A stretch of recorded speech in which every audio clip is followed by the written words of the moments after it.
दोस्तों सावधान रहना इन बंद पैकेट की चीज़ों से। थोड़ी देर का मज़ा और ज़िंदगी भर की सज़ा। दोस्तों क्या आपको पता है नूडल्स, चिप्स जैसी बंद पैकेट की चीज़ों को सूअर की चर्बी से बनाया जाता है। और क्या आप जानते हैं कि फैक्ट्री में काजू कैसे तैयार किया जाता है? शायद आप सोच रहे होंगे कि काजू को डायरेक्ट पेड़ों से तोड़कर मार्केट में भेज दिया जाता है। अगर आप ऐसा सोच रहे हैं तो आप गलत हैं, क्योंकि काजू का कच्चा फल जहरीला होता है।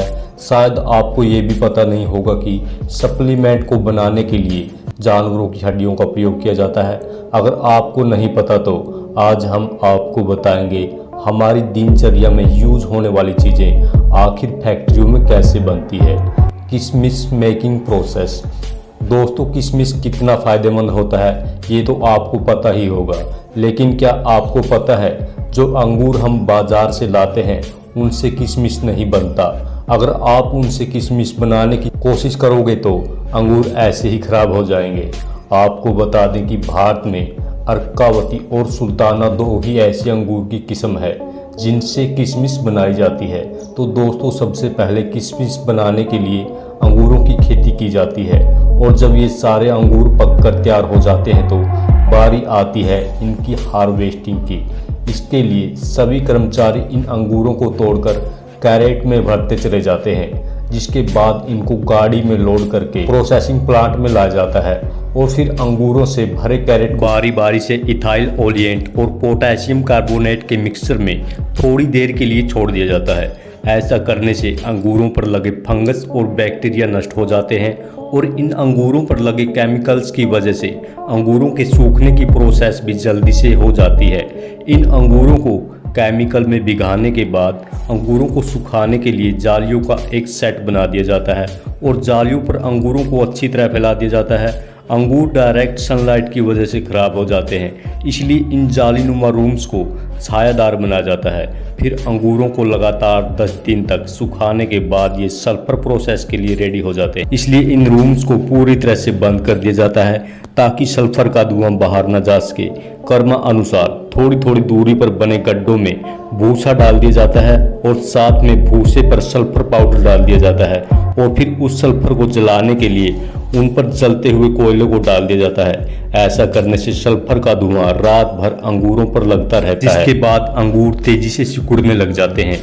उसके बाद अगले दिन रूम को खोल दिया जाता है। फिर से अंगूरों को सूखने के लिए 4 से 5 दिनों के लिए छोड़ दिया जाता है, और जब सभी अंगूर पूरी तरह से सूख कर किशमिश बन जाते हैं तो इन किशमिश को कैरेट में भर लिया जाता है। इसके बाद इनको साफ करने के लिए फैक्ट्रियों में लाया जाता है। फैक्ट्री में लाने के बाद सबसे पहले किशमिश को क्लीनिंग मशीन में डाला जाता है, जहां ये किशमिश मशीन में लगी कन्वेयर बेल्ट की मदद से जब वाइब्रेटिंग मशीन तक पहुंचती है तो वाइब्रेशन की मदद से ये मशीन किशमिश में लगी डंडियों और कचरे को किशमिश से अलग कर देती है, और फिर अलग हुए किशमिश को वाटर प्रोसेसिंग से गुजारा जाता है ताकि किशमिश पर लगी धूल तथा केमिकल्स को साफ किया जा सके। क्लीनिंग पूरी तरह से कंप्लीट होने के बाद इन गीले किशमिश को ड्रायर मशीन में सुखाया जाता है, और किशमिश के पूरी तरह से सूख जाने के बाद इनकी पैकिंग करके इनको मार्केट में भेज दिया जाता है। Wine making process. दोस्तों आपने अंगूरों से किशमिश बनते तो देख लिया, लेकिन लगे हाथों आपको ये भी बता देते हैं कि आखिर अंगूरों से वाइन कैसे बनती है। ग्रेप्स वाइन के शौकीन लोग आपको दुनिया के कोने कोने में मिल जाएंगे, लेकिन क्या आपको पता है जिस एक गिलास वाइन को पीने में कुछ ही सेकंड्स लगते हैं उसको बनाने में कितनी मेहनत लगती होगी। आपको बता दें कि अंगूर की नई खेती के लिए अंगूर की सूखी बेलों का इस्तेमाल किया जाता है, जिसके लिए अच्छी किस्म के अंगूर के पौधों को तैयार किया जाता है। सबसे पहले खेतों से सूखी बेलों को इकट्ठा कर लिया जाता है, उसके बाद उन्हें फैक्ट्री में लाया जाता है और एक ऐसी मशीन में डाला जाता है जो अंगूर की बेल से बेकार का झाड़ हटाकर उसे साफ सुथरा करके लंबी लंबी टहनियाँ बना देती है, और फिर उन्हें इकट्ठा करके मजदूरों के पास भेज दिया जाता है। मजदूर इन टहनियों को सेम लंबाई में काटकर इनके बंडल बना देते हैं। इसके बाद बारी आती है इनकी सफाई करने की। इनके ऊपर लगी धूल, मिट्टी और बैक्टीरिया को हटाने के लिए एक ऐसी लिक्विड में डाला जाता है जो इनकी सफाई के साथ साथ इन्हें जर्म्स फ्री भी बना देता है। और फिर काम शुरू होता है इन टहनियों की कलम बनाने का।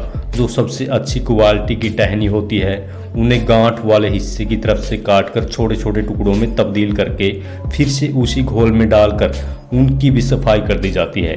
उसके बाद एक मशीन की मदद से जिन टहनियों के गट्ठर बनाए थे उनको छोटे छोटे गांठ वाले टुकड़ों के साथ जोड़कर उनकी क्राफ्टिंग की जाती है, जिसके लिए इस खास मशीन द्वारा छोटे छोटे टुकड़े काट दिए जाते हैं। फिर इस मशीन में पहले लंबे टुकड़ों को रखा जाता है, उसके बाद ये मशीन उन छोटे छोटे टुकड़ों को लंबे टुकड़ों में फिक्स कर देती है और ऐसे में कलम बनकर तैयार हो जाती है।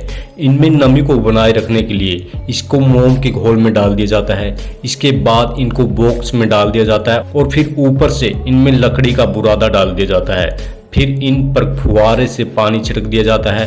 कुछ दिनों के बाद इनमें अंकुर फूट जाते हैं और इनकी जड़ें भी निकल आती है और फिर इनको बॉक्स से निकालकर खेतों में बिजाई के लिए भेज दिया जाता है और बिजाई के बाद खेतों में इनकी अच्छे से देखभाल की जाती है और फिर कुछ ही दिनों में वाइन के लिए अंगूरों की बेहतरीन फसल तैयार हो जाती है।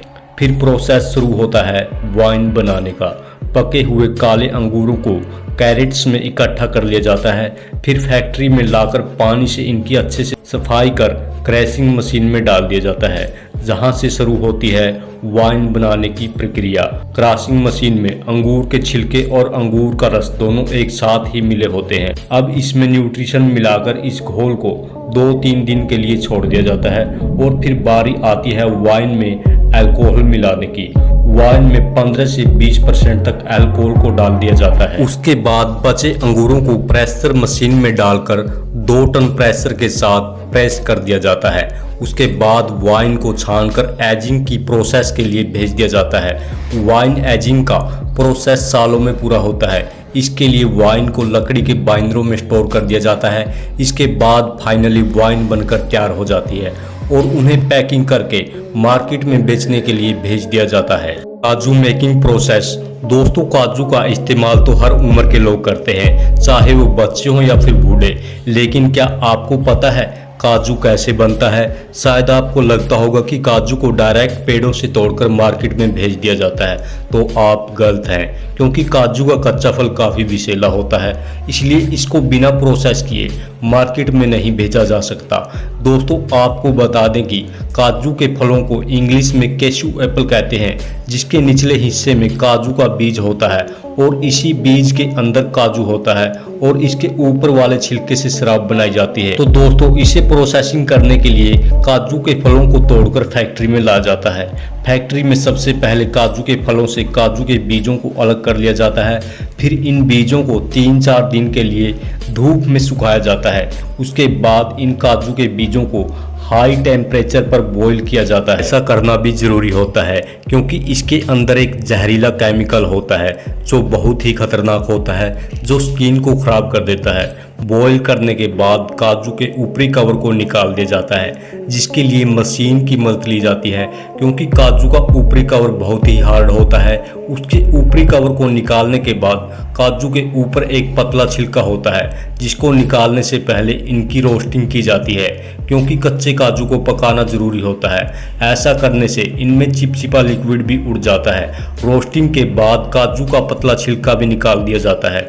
फाइनली काजू की छंटाई और सफाई करके इनको पैक कर दिया जाता है। Soap making process. दोस्तों, साबुन का प्रयोग तो हर कोई करता है, लेकिन किसी को ये नहीं पता होता कि आखिर साबुन बनता कैसे है। तो चलो आपको बता देते हैं। सबसे पहले बड़े से टैंक में कास्टिक सोडे के साथ एनिमल फैट को मिलाया जाता है।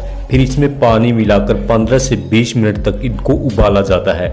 इसके बाद इस लिक्विड को छोटे छोटे छेदों के जरिए काफ़ी प्रेशर के साथ कन्वेयर बेल्ट पर छोड़ा जाता है। इस प्रेशर की वजह से कन्वेयर बेल्ट पर जाते ही ये लिक्विड सख्त होने लगता है। इसके बाद इस मिक्सर को 2 रोलर के बीच से गुजारा जाता है, जहां से ये मिक्सर पतली पतली रिबन के शेप में बाहर निकलता है। फिर इन रिबन्स को टुकड़ों में काटकर ग्राइंडर में डालकर छोटे छोटे टुकड़ों में काट दिया जाता है और फिर उसे दूसरे कंटेनर में डालकर कंपनी वाले अपने हिसाब से उसमें कलर और फ्रेग्रेंस ऑयल मिलाते हैं। इसके बाद उसको अच्छे से मिक्स करके एक बड़े से सांचे में कंप्रेस किया जाता है, जिसे साबुन की लंबी लंबी पट्टी बाहर निकलने लगती है और फिर एक मशीन इन पट्टियों को छोटे छोटे हिस्सों में काट देती है और फिर सोप कंपनियां अपने अपने हिसाब से इसे ब्रांडिंग करके उन्हें पैक कर देती है। Polyester cloth making. तो चलो जानते हैं फैक्ट्रियों में खराब प्लास्टिक से कपड़ा कैसे बनता है। देखिए दोस्तों, खराब प्लास्टिक से कपड़ा बनाने के लिए सबसे पहले दुनिया भर का खराब प्लास्टिक इकट्ठा कर लिया जाता है। उसके बाद इन सारे खराब प्लास्टिक को कन्वेयर बेल्ट पर डालकर बहुत ज़्यादा खराब प्लास्टिक को अलग कर दिया जाता है। फिर इस खराब प्लास्टिक को एक क्रशर मशीन में डालकर क्रश किया जाता है। इसके बाद इस प्लास्टिक को गर्म गर्म पानी में डालकर उबाला जाता है और जब ये प्लास्टिक पूरी तरह से साफ हो जाता है तो इसको छलनी की मदद से बाहर निकाल दिया जाता है, जिसके बाद इन प्लास्टिक को एक रोटेटिंग मशीन में डालकर ड्राई कर लिया जाता है और फिर इस ड्राई प्लास्टिक के पाउडर को इस मशीन में डाल दिया जाता है, जहां से प्लास्टिक पाउडर हाई टेम्परेचर से गुजरते हुए प्लास्टिक के लंबे लंबे थ्रेड की शेप में बाहर निकलता है। इसके बाद इसे हीट कर फाइबर बना दिया जाता है और ये फाइबर रुई के शेप में होता है। फिर इस रुई से धागा बना लिया जाता है। धागे से कपड़ा कैसे बनता है ये तो आपको पता ही होगा। Supplement making process. दोस्तों, आजकल का दौर सप्लीमेंट का दौर है। इस भाग दौड़ भरी जिंदगी में हर कोई सप्लीमेंट का उपयोग करता है और जो व्यक्ति जिम जाता है वो तो सप्लीमेंट का यूज करता ही है। क्या कभी आपने सोचा है कि आखिर ये सप्लीमेंट फैक्ट्रियों में बनता कैसे है? तो चलो आपको हम बताते हैं। जो सप्लीमेंट आपको फुलाकर तगड़ा बनाता है उन सप्लीमेंट में ज़्यादातर जानवरों की हड्डियों का प्रयोग किया जाता है, जिसके लिए जानवरों की हड्डियों को क्रश करके उनका पाउडर बना लिया जाता है। लेकिन दोस्तों, हर सप्लीमेंट जानवरों की हड्डियों से नहीं बनता। जैसे वे प्रोटीन दूध से बनता है। सबसे पहले वे प्रोटीन बनाने के लिए बेस्ट क्वालिटी का गाय का दूध फैक्ट्री में मंगवाया जाता है। इसके बाद इस दूध में एंजाइम मिला करके प्रोसेस किया जाता है, जिससे दही और लिक्विड वे अलग अलग हो जाते हैं और फिर इस लिक्विड को 145 डिग्री पर गर्म करके 4 से 5 डिग्री पर ठंडा कर लिया जाता है। ऐसा करने से इसमें मौजूद सभी बैक्टीरिया नष्ट हो जाते हैं। इसके बाद माइक्रोफिल्ट्रेशन और आयन एक्सचेंज की मदद से वे में मौजूद फैट और लैक्टोज को बाहर निकाल दिया जाता है। इसके बाद जो बचता है वो क्लियर वे प्रोटीन होता है, लेकिन अभी तक ये एक लिक्विड फेम में होता है, इसलिए इसे एक ड्रायर में डाल दिया जाता है। ड्रायर में लगी हॉट एंड कोल्ड एयर इसका पानी सुखाकर पाउडर बना देती है, जिसके बाद हमें मिलता है 90% वे आइसोलेटेड प्रोटीन पाउडर। अब बारी आती है इनकी टेस्टिंग की और टेस्टिंग में पास होने के बाद इसमें फ्लेवर ऐड कर दिया जाता है। इसके बाद इस पाउडर को डिब्बे में भरकर ढक्कन लगा दिया जाता है। फिर अलग अलग कंपनियां अपने तरीकों से इन पर लेबल लगाकर मार्केट में उतार देती हैं। Chips noodle making. दोस्तों, क्या आपको पता है चिप्स, मैगी, लेज, नूडल्स जैसी चीज़ों को बनाने के लिए सूअर की चर्बी का इस्तेमाल किया जाता है। अगर आप इन बंद पैकेट पर देखोगे तो आपको लिखा हुआ मिलेगा MSG यानी मोनोसोडियम ग्लूटामेट। दोस्तों, MSG सूअर की चर्बी से बनता है। जब ये बात कई सारे देशों को पता चली तो उन्होंने MSG को बैन कर दिया, लेकिन इसके बाद ये चालाक कंपनियां MSG की जगह E36 के नाम पर हमें सूअर की चर्बी खिला रही है। दोस्तों, अंत में मैं यही कहूँगा कि किसी भी चीज़ को खाने से पहले पैकेट को अच्छी तरह से चेक जरूर कर लेना चाहिए। दोस्तों, आपसे उम्मीद करते हैं कि ये वीडियो आपको पसंद आई होगी। अगर ये वीडियो आपको पसंद आई हो तो ऐसी ही और वीडियो देखने के लिए आप हमारे चैनल को सब्सक्राइब करें। नमस्कार, धन्यवाद।